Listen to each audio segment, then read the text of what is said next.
So I'm going to do something a little bit different. I'm going to open up and share something with you guys. And to be honest, it's kind of fucking embarrassing, but here it goes. Sometimes I sit down to pee. I said it, I got friends here, they're just hearing that for the first time, but I'm just coming out with it. And I know the guys in here judge me right off the bat, like, right, I can see it in your eyes, like, really fucking princess? Oh, okay, I got it. And the most embarrassing part is why I now sit down to pee sometimes. I don't have a disability, right? I don't lack the leg strength to stand there for 30 fucking seconds, right? I'm not in prison with a cellmate who insists that I sit down. I've heard that can happen, right? Like, you sit from now, bitch. You're like, the actual reason is that I'm fucking terrified of my wife. And some other smart guys in the room too.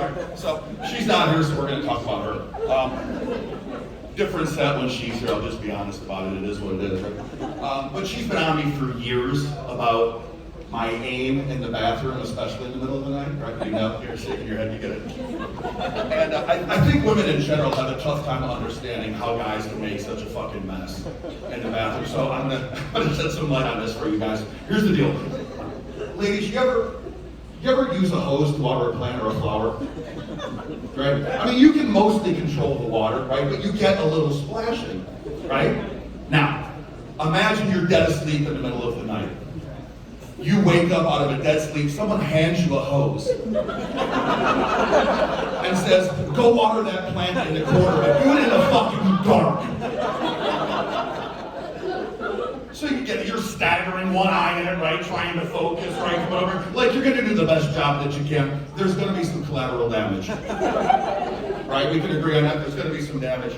And so my wife doesn't want to hear that shit because she cleans the bathroom, right? So she decides that she's going to teach me a lesson. And one day she just stops cleaning the bathroom altogether. I don't know how long that went on. I barely noticed. I'm kind of gross, like I said, so whatever. But it was long enough that my bathroom turned into a fucking crime scene. Right? And by crime scene, I'm not joking. One day my wife calls me into the bathroom, unbeknownst to me. I walk in and she's got on gloves, holding a flashlight like a fucking forensics detective. And I got scared. And she starts laying out the evidence to me like we're on CSI Phoenix. Right? Stains on the toilet. Stains on the floor around the toilet. There were stains on the garbage can next to the toilet. There were stains on the wall. There were stains on the vanity that's not even that close to the toilet. Evidently, I do fucking cartwheels when I piss in the middle of the night. I had no idea. Right? And she decided that I had to be the one to clean it up this time, so now sometimes I sit to pee. Right? Now, I always didn't want to share that story because I'm afraid there's going to be some couples driving home tonight, and the girl's going to look at her guy and be like, you know what? She's going to turn to that person's cellmate and be like, you can sit from now on, fucker. If you can do it, so can you. Right? And I'm not trying to start a hashtag of like, sit to piss or anything like that. Like, I don't want to be the face of that movement in any way, right? So I almost didn't tell you that joke at all. But even if she gets that aggressive with you guys, like, look, she's communicating with you directly. And that shit doesn't even happen at my house. In my house, we have this really passive-aggressive way of arguing through our dog. Any dog owners in here? Phoenix is a dog town, so this might feel familiar to you guys. So I will hear my wife in the other room complaining about me to our dog. All right, and it's just loud enough so that I can hear her, but she uses that really cute voice that we use when we're talking to dogs like they're our kids. So the shit talking doesn't sound as nasty, right? And I'll just hear in the other room, your daddy's the messiest motherfucker ever. I spent half my life cleaning up after his house. Maybe he should take mommy out to dinner a few more times and show her some fucking appreciation. Now this happens so much at my house that I swear to God my dog knows his role as like the canine counselor in my household. And he comes strutting out of the kitchen into the living room where I am, looks at me, just wait for me to pour gasoline on the fire. Which of course I do. Maybe if Daddy got some more blowies in the house, Mommy would be going on more fucking dinner dates. And then the dog leaves because he knows what I've done.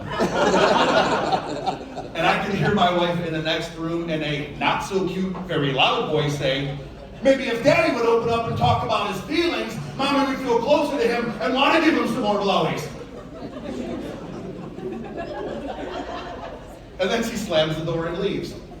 And normally, I would chase her out to try to get in the last word because I'm a fucking child, right? But I didn't do it this time, you guys. I didn't do it because I was distracted. There was something on the TV about a guy that had 2 separate families. You guys ever hear about this shit? 2 secretive families, 2 wives, 2 kids, 2 mortgages, opposite ends of the country. I was fucking blown away by that. What kind of overachieving bullshit is that, right? I'm fucking up my one family, right? Like, this guy's got 2, can you imagine having 2 wives, sir? Is this your wife? One of these guys? Right here? Right. I'm sure she's lovely. Can you imagine 2? You wouldn't do that. You just get a hooker like I do, right? My wife's not here, remember? So, but I was just so blown away by that. Like, that sounds like a lot of work to me. Like, how many people are you trying to disappoint in one lifetime, right? Like, a bunch of clingy kids all over the fucking place, right? So as I'm trying to wrap my head around all of that, I'm sitting on the couch and my dog looks at me, and he goes, she's right, you know. I was like, what? You have a tough time talking about your problems. It's causing some intimacy challenges in your relationship. You might want to work on your communication. Yeah, I was stunned too. I'm like, what the fuck? I got 2 questions for you, buddy. My dog name's Eddie. 2 questions for you, Eddie. 1, how the fuck are you gonna take her side? Man's best friend. You're supposed to be rolling with me here, bro. You are my ride or die, right? Question number 2. How strong are those fucking gummies? Because you are talking to me right now. Thanks, you guys. That's my time.